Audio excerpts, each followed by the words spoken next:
My dad, my whole life, did live in small towns, so I would experience those on the weekend, and I thought it was crazy, and like, who would want to live somewhere there wasn't a Tim Hortons? My name is Chelsea Ven der Buhs, and I'm a graduate from the University of Regina. I have a major in English and a minor in social studies in the education department. I currently teach in Carlyle, Saskatchewan at Gordon F. Kells. I would say that two things set our education program apart from others. One is we offer a 4-year undergraduate degree. It is a direct entry program, so students come in right out of high school. The second thing is that we offer an intensive semester-long internship experience. Our students are receiving on the higher end of amount of time in the classroom, in the K-12 classroom, practicing their teaching. So I had applied originally I wanted to get to as close to Saskatchewan as I could with my internship. So I had applied for like Davidson, and Regina was my second option. And I got a call from the person who sets up internships saying that there was no opportunities in the areas I was asking for. And then he said, but there is this town called Bengoff, and it's right under Regina and Moose Jaw. And I was like, oh, perfect. Like, I can live in Moose Jaw and drive to work every day. And so I said yes, and I hung up the phone, and then I Googled where Bengoff was, and it was an hour and a half away from Regina and an hour and 20 from Moose Jaw. And it was tiny, tiny, tiny, tiny. But I remember my first day there, I had 3 of my neighbors come over to introduce themselves to me, and I was like, what is happening? Because I lived in Martinsville my whole life, and I don't think I know my neighbors there. So it was like, oh, I know you all. And then I moved in on Saturday, and the Sunday, the church had just finished, and I was sitting in my living room looking out the front window, and the cars would drive by my house, and they'd slow down to go past my house, and then they'd speed up. And it was like 6 cars. And they were all old ladies that were just looking at the new teacher, but it was a really big deal to the community that there was a new teacher in town. I think it's the heartbeat of the community. I mean, if you don't have a school, you don't have a community. It's a place where, and we're trying to build a culture, it's a place where families feel welcome and they can come. I have a leadership team here, and we host Mother's Day breakfasts and Father's Day breakfasts and the band concerts, and it's a gathering place to celebrate the youth of the community.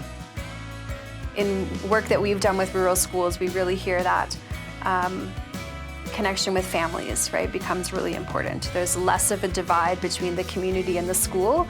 The school becomes that kind of community hub or community space. I just briefly remember Chelsea just because I've had 2 kids go through the system, and I just thought that she was really sweet. And now I know she is sweet. She's very kind, and my kids really enjoyed her class because she's just a kind individual who respects the children. I would say, way more involved in my students' life than I would be in an urban setting. And that's not to say I had high school teachers that came to my sporting events or things like that, but I know their parents and their grandparents, and I taught their siblings. And I've taught them since like my current grade 12.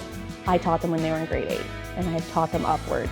And so you just know them so well, and I've seen them grow, which makes it so that, like, I have a kid right now who is pretty much doing the bare minimum, but for him, that is amazing, and he's showing up on time and he's doing his work. I couldn't be more proud of this kid, and I know that because I've seen him grow since grade 8. Bubbly, caring, passionate, charismatic, free-spirited. She's really funny. Her humor, I don't know how to describe it, but she just says such funny things, even though they're not funny. That makes it funny. The way she approaches it makes it so funny. Yeah, like, I feel like that's what makes her classroom so enjoyable. Yeah, like when she's trying to explain stuff, she'll like make jokes about it, or like she just makes everything funner. And she's always singing and dancing. Like, she'll walk into the class just singing some random song, and like it'll be stuck in your head all day after you've been in her class, but she's always singing something. Yeah, like, you literally walk into the school the first thing in the morning, and she's already singing and laughing, and she's already saying hi to you. I think that like gets you up in the morning. The one thing that brought me to Carlyle was to get a job, but the thing that made me stay here was the community and the kids and the ability to watch them grow through their lives. Chelsea's story is not unique to her. There are lots of students who fall in love with a place, essentially. And and perhaps didn't have any experience with or exposure to that place before they arrived, sometimes, right, for that first day of their internship, and yeah, fall in love with a place, fall in love with a community. There's a tremendous opportunity for teachers when they get around to rural Saskatchewan to become an immediate, impactful presence within, again, a school community, but a broader community as well. I had an immediate opportunity to get a contract in rural Saskatchewan, and I grabbed that because it allowed me to become a high school teacher right out of the program. When I came here, I definitely originally didn't call this my town. When I said I was going home, I meant to Martinsville, but in recent years, I find more so when I say I'm going home, I mean I'm coming here, and it's because I have built such a community. And I'm a single woman who lives by myself, but I never feel alone here, so that's always really cool.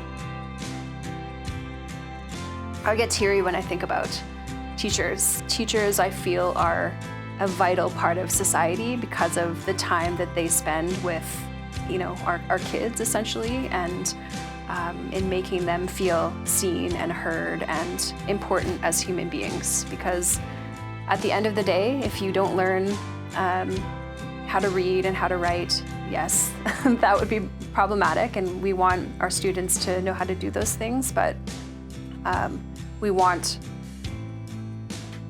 a society of people who feel as though, you know, there was at least one person in their lives who showed up for them every single day. The being far away from my family is definitely hard.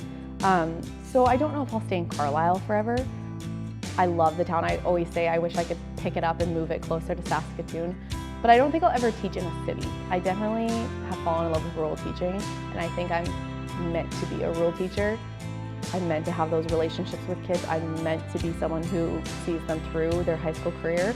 And so if that's where my strengths are and that's what I love, I want to continue to do it. And so even if it's not here, will continue teaching in rural Saskatchewan.